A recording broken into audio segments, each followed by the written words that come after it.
कोल्हापुरातील वाडी रत्नागिरी येथील ज्योतिबा मंदिरातील हाणामारीचे प्रकरण आता चांगलंच तापलंय. सासनकाठी घेऊन ज्योतिबा डोंगरावर गेलेल्या भाविकांना ज्योतिबा मंदिरातील पुजाऱ्यांनी मारहाण केली. यानंतर जिल्ह्यासह राज्यातून या घटनेचा निषेध नोंदवला गेला. कोल्हापुरातील मारहाणीच्या घटनेमुळे करवीर परिते गावच्या सरपंचांनी गावसभा बोलवून निषेध नोंदवला. यानंतर ज्योतिबाच्या पुजाऱ्यांनी परिते गावच्या सरपंचांनी केलेले सर्व आरोप फेटाळले. या प्रकरणी कोडोली पोलीस ठाण्यात 33 जणांवर गुन्हे दाखल झालेत. तर मारहाण प्रकरणामुळे कोल्हापुरात सध्या पुजारी विरुद्ध भाविक असा वाद पाहायला मिळतोय. ज्योतिबा मंदिरातील पुजाऱ्यांनी भाविकांना केलेली अमानुष मारहाण याची प्रशासनाने शहानिशा करावी अशी मागणी परिते गावचे सरपंच मनोज पाटील यांनी केली आहे. तसेच पुजारी हटाव ज्योतिबा बचावची मोहीमही गावकऱ्यांनी सुरू केली आहे. सोमवारी 30 मार्च रोजी जिल्हाधिकारी कार्यालयावर धडक मोर्चा गावकऱ्यांच्या वतीनं काढण्यात येणार आहे. या मोर्चात परिते गावासह भोगावती परिसरातील 52 गावचे सरपंच, कोल्हापूरसह इतर जिल्ह्यातील गावकरी आणि संघटना सहभागी होणार आहेत. ओके.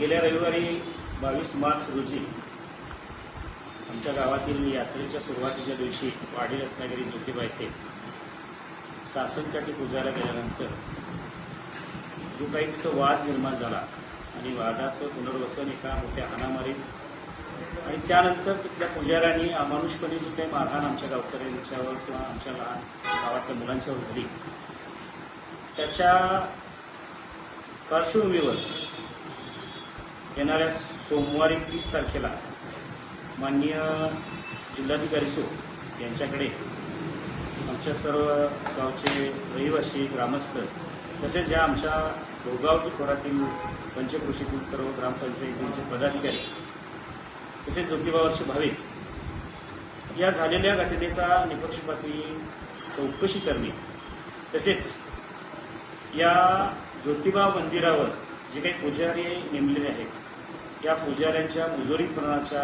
वृत्तीला आळा घालण्यासाठी किंवा तिथे शासकीय पुजारी नेमण्याच्या यावे अशा मागणीचं निवेदन देण्यासाठी आम्ही सोमवारी मोर्चाद्वारे कलेक्टर साहेबांच्याकडे जात आहोत. माझी आपल्या माध्यमातून सर्वांना विनंती आहे की जे कोणी या अवस्थेचे व्यवस्थेचे बळी ठरलेले आहेत, जे भाविक या अत्याचाराचे बळी ठरलेले आहेत त्यांनी येत्या सोमवारी आमच्या या मोर्चामध्ये सामील होऊन आम्हाला या पुजारी हटव या मोहिमेला सहकार्य करावं अशी विनंती.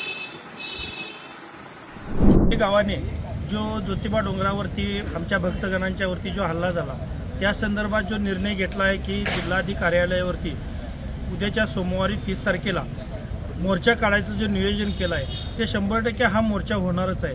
कारण का याच्या पाठीमागची कारणं पण असेल की ज्या ज्योतिबा मंदिरावरती आम्ही ज्या भक्तिभावाने जातो त्या ठिकाणी जर पुजारी आमच्यावरती हल्ला करून आमच्याच लोकांना मारून आमच्यावरती जर चुकीचे आरोप करत असतील की बाबा ही लोक दारू पिऊन आली महिलांची छेडछाड करत होती तर हे पूर्णपणे चुकीचं आहे. एका बाजूला आम्ही आमच्या गावामध्ये ही यात्रा 100% शाकाहारी दारू विरहित म्हणजे दारूची दुकानं बंद करून मटन मार्केट बंद करून त्याबरोबर हॉटेल व्यवसाय सुद्धा बंद करतो. कारण काय गावात कुठलाही अनुचित प्रकार घडू नये ह्या त्या पाठीमागचं कारण असते. आणि जर आमच्यावरती आम्हालाच मारहाण करून आम्हाला जर ती म्हणत असतील की दारू पिऊन दंगा करतात तर हे चुकीचं आहे. आणि हा न्याय मागण्यासाठीच आम्ही त्या ठिकाणी मोर्चा हा जिल्हाधिकारी कार्यालयावरती काढतो. कारण का तर या पश्चिम महाराष्ट्र देवस्थान समितीचे अध्यक्ष म्हणून जिल्हाधिकारी हे काम पाहतात आणि त्यांनी आम्हाला न्याय द्यावा ही आमची अपेक्षा आहे आणि त्यासाठी येणारा मोर्चा आम्ही सक्सेस करणार आहे. ज्योतिबा मंदिरातील पुजाऱ्यांनी केलेल्या मारहाणी विरोधात कोल्हापुरातील गावांनी बंड पुकारले. सोमवारी निघणारा हा धडक मोर्चा ऐतिहासिक दसरा चौकातून प्रारंभ होऊन व्हीनस कॉर्नर बसंतबहार टॉकीज मार्गे जिल्हाधिकारी कार्यालयावर धडकणार आहे.